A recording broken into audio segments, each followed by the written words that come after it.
नमस्कार, मी गणेश. व्हिडिओच्या सुरुवातीला एक नजर आजच्या सुपरफास्ट बातम्यांकडे. कोलकाता येथील डॉक्टर महिलेवर अत्याचार करून तिचा निर्घृण खून केल्याच्या आणि महाराष्ट्रातील ठाणे जिल्ह्यातील बदनापूर येथील 2 शाळकरी चिमुकल्या मुलींवर झालेल्या अत्याचाराच्या घटनांच्या निषेधार्थ काँग्रेस पक्षाच्या वतीने माजी नगराध्यक्ष संगीता गोरट्याल आणि युवा नेते अक्षय गोरट्याल यांच्या नेतृत्वाखाली छत्रपती शिवाजी महाराज यांच्या पुतळ्याजवळ जोरदार आंदोलन करण्यात आले. शहरातील गांधी चमन येथे शिवसेना उद्धव ठाकरे पक्षाच्या वतीने जिल्हा प्रमुख भास्कर आंबेकर यांच्या नेतृत्वाखाली बदनापूर येथे घडलेल्या अमानवीय घटनेच्या निषेधार्थ तीव्र निदर्शने करण्यात आले. यावेळी पदाधिकारी आणि शिवसैनिकांनी घटनेच्या निषेधार्थ प्रचंड घोषणाबाजी करून परिसर दणाणून सोडला. प्रेषित मोहम्मद यांच्याबद्दल गरड ऐकणाऱ्या रामगिरीजी महाराजांवर कारवाई करण्याची राज्यभरात मागणी होती. राज्यभरात मुस्लिम समाज रस्त्यावर उतरतोय. जालन्यात शिवसेना अल्पसंख्याक विभागाच्या वतीने पोलीस अधीक्षक यांना निवेदन देऊन त्यांच्यावर कारवाई करण्याची मागणी करण्यात आली आहे.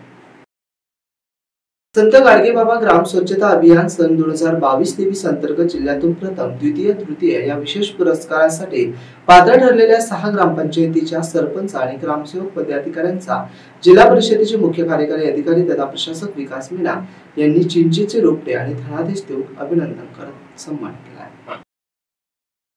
ग्रामपातळीवर शासकीय योजना राबवताना हलगर्जीपणा करणाऱ्या ग्रामसेवकांचे प्रस्ताव पाठवण्याच्या सूचना जिल्हा परिषदेचे मुख्य कार्यकारी अधिकारी तथा प्रशासक विकास मीना यांनी दिल्या.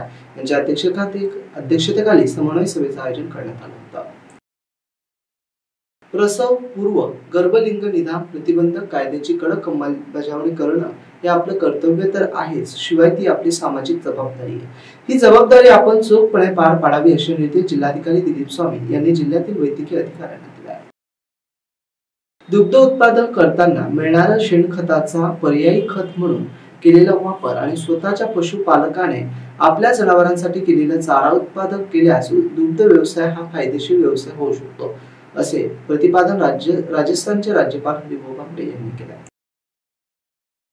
छत्रपती संभाजीनगर शासकीय वैद्यकीय महाविद्यालय आणि रुग्णालयातील चतुर्थ श्रेणी कर्मचाऱ्यांच्या 156 पदाची भरती प्रक्रिया 15 सप्टेंबर 2024 पासून सुरू करावी. ते भरती करणार नसतील तर स्थानिक जिल्हा निवड समितीने अथवा इतर सक्षम एजन्सीने भरती सुरू करावी असे निर्देश औरंगाबाद खंडपीठाचे न्यायमूर्ती रवींद्र भुगे आणि न्याय खोब्रावडे यांनी दिले. छत्रपती संभाजीनगर शहरातील वैद्यकीय विद्यार्थ्यांनी बुधवारी क्रांती चौकातून डॉक्टर आणि महिलांच्या समर्थनार्थ मशाल आणि कॅन्डल मार्च काढून कोलकाता बदलापूर येथील अत्याचाराच्या घटनेचा निषेध केला. यात शेकडो विद्यार्थ्यांनी सहभाग नोंदवला. मोबाईलचा टॉर्च दाखवित यावेळी हा निषेध करण्यात आला. छत्रपती संभाजीनगर मुकुंदवाडी परिसरातील देवगिरी छत्रपती कॉलनीतील भूखंड सिडकोने नागरिकांना विकले.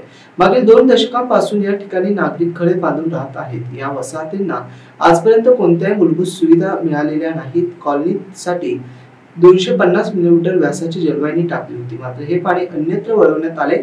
आमच्या हक्काचं पाणी आम्हाला द्यावं या मागणीसाठी बुधवारी नागरिकांनी मनपा मुख्यालयासमोर उपोषण केलं. जोरदार घोषणाबाजी यावेळी केली.